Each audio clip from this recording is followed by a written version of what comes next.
городе Сочи яркие ночи, улыбки на фоне горящей нефтебазы. Библейский потоп в Краснодарском крае. Рельсовая война за тысячи километров от фронта. Охота на азербайджанцев в России продолжается. Впервые за 500 лет еще один вулкан проснулся. Официальное подтверждение: база российских подлодок была повреждена. Диверсий стало меньше. Неужели российские шпионы перестали слушать Путина? И многое другое. Самые важные и срочные новости. Эксклюзивные подробности. Вы смотрите информационный выпуск «Нехта». Оперативно о событиях в Украине, России, Беларуси и мире. Раньше и понятнее других. Все, что нужно знать сегодня. Бомбежки без перерыва. Россия продолжила воздушные атаки на города Украины. Один из главных ударов пришелся по Николаеву. Пострадали 7 человек. Разрушены 3 частных дома, повреждены 23, а также 12 многоквартирных домов, 6 автомобилей, отделение почтовой связи и магазин стройматериалов. Интенсивному налету подверглась Балаклея в Харьковской области.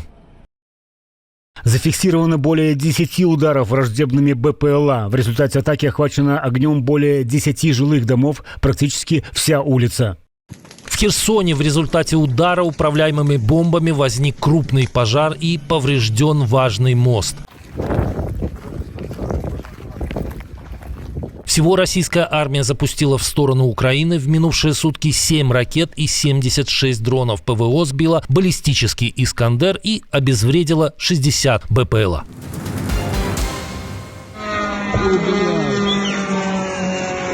Украина ответила рекордным налетом беспилотников на курортную столицу России. В Сочи ночью выли сирены и гремели десятки взрывов. Российские официальные источники, как обычно, отчитались, что все дроны сбили.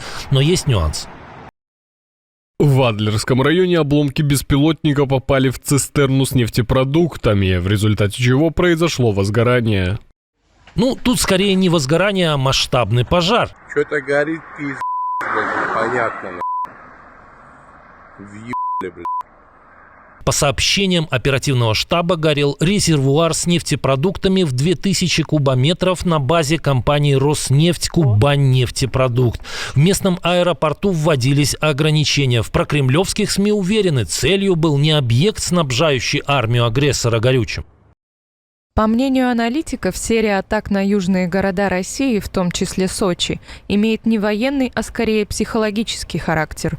Выбор курортной зоны в качестве цели, вероятно, направлен на подрыв морального климата и попытку сорвать туристический сезон. Но, судя по реакции авторов этого видео, ни разрушение, ни пожар не способны испортить некоторым хорошего настроения. Я снимаю, Что думаете? Пишите в комментариях.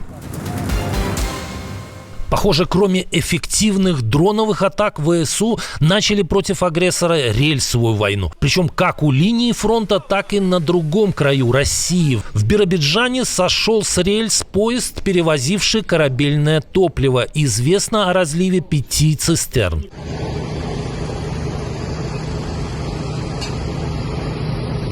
Накануне ВСУ провели успешную акцию в Брянской области. Тут был взорван мост возле стыка границ Беларуси, России и Украины, вблизи населенного пункта Рудня-Цата. Местный губернатор Александр Богомаз написал, что произошло это в результате сброса взрывных устройств, но украинские источники это опровергают.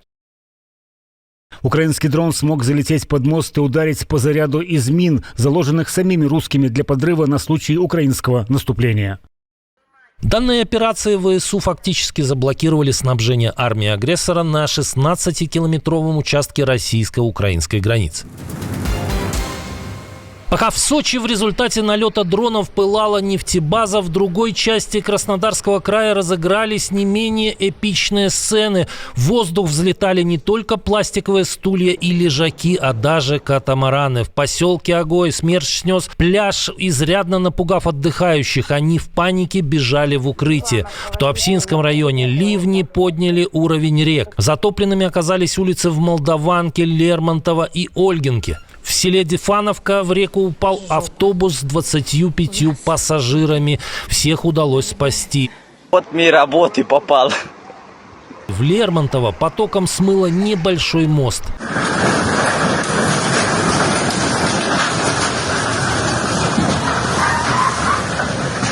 МЧС объявила 3-дневное штормовое предупреждение. На регион снова идут дожди, ожидаются град, шквальный ветер. Движение по перевалу перекрыто. Детей начали вывозить из туристических лагерей. Ни дня без конфронтации между Москвой и Баку. В российской столице задержан глава общественной организации «Азербайджан-Урал» Шахин Шихлинский.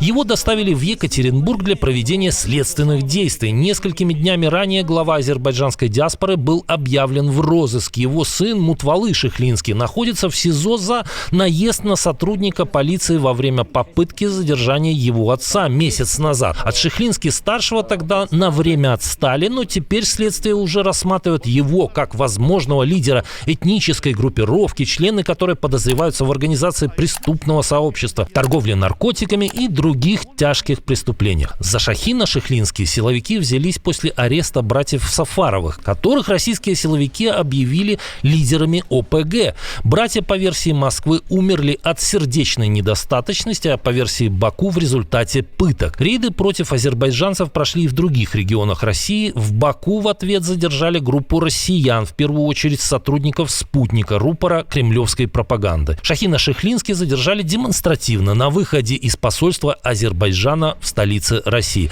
Похоже, этим Москва дает понять, что идти на мировую с Баку не собирается. На Камчатке после недавнего землетрясения началось извержение очередного вулкана Крашенинникова. Кадры опубликовала пресс-служба Кронотского заповедника. Пепел выбрасывается на высоту до 6 километров и покрыл часть природного парка. Но в заповеднике успокаивают, вулкан не представляет опасности для населенных пунктов. Поскольку его окрестности представляют собой вулканические пустоши, шлаковые и лавовые поля без густой растительности, сейчас угрозы природного пожара нет. Угроза жизни сотрудникам заповедника, инфраструктуре и населенным пунктам также отсутствует. Последнее извержение вулкана Крашенинникова, по оценкам ученых, произошло почти 500 лет назад. Первым после недавнего землетрясения на Камчатке проснулся вулкан Ключевская сопка. Число диверсий в Европе, предположительно организованных российскими спецслужбами, снижается. Так утверждает Bloomberg в своей новой публикации. Авторы ссылаются на европейских и американских официальных лиц. С января по май 2025 года Международный институт стратегических исследований насчитал только 11 случаев российского саботажа в Европе. Сюда относятся в том числе попытки вывести из строя оптоволоконные кабели и сотовые вышки в Швеции. За прошлый год таких случаев было больше 30. Это были атаки на энергетику, связь, транспорт, военные объекты, водоснабжение и подводные цели. Источники Bloomberg считают, российская диверсионная деятельность начала сворачиваться с осени 2024 года. Это произошло после того, как высокопоставленные американские чиновники предостерегли российских коллег от новых операций. О том, что россиянам передали предупреждение из Вашингтона, тогда писала и New York Times. Причиной снижения диверсионной активности источники Bloomberg считают, во-первых, невозможность эффективного контроля над гибридными операциями по причине крайней ненадежности исполнителей. Во-вторых, за этим может стоять политический расчет, а именно нежелание раздражать США в первые месяцы президентства Дональда Трампа. А может, они просто плохо считали. Как вам кажется? Напишите в комментариях. База военно-морского флота России оказалась повреждена в результате недавнего землетрясения у берегов Камчатки. Это подтверждают в ВМС Украины. Да, ряд верифицированных, в смысле вызывающих доверие источников, информацию подтверждают, что есть повреждение причального фронта. Об этом спикер ВМС Украины рассказал во время телемарафона «Единые новости». Ранее The Telegraph опубликовала снимки, сделанные спутником Umbra Space. Они показали, что часть одного из пирсов отклонилась от своего первоначального положения, что может указывать на то, что он оторвался от причала. За пару недель до землетрясения снимки зафиксировали на базе рыбачьей 6 атомных субмарин. Представитель ВМС Украины Дмитрий Плетенчук считает, что разрушения все-таки не критичны. Землетрясение там, где этого никто не ждет. В крупнейшем мегаполисе США, Нью-Йорке, подземные толчки были непродолжительными, но ощущались по всему городу. От Манхэттена до Бронкса. Информации о пострадавших и разрушениях не поступало. По данным геологической службы, магнитуда достигала 3,0 по шкале Рихтера. Землетрясение в Нью-Йорке частым явлением назвать нельзя, но в последний раз большое яблоко трясло в прошлом году. Тогда сила толчков была даже больше и достигала почти 5 баллов по шкале Рихтера.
Отдельное спасибо за то, что досмотрели до конца. Спасибо за ваше доверие. Жду развернутых комментариев, лайков и репостов. Это важно для того, чтобы нас становилось больше.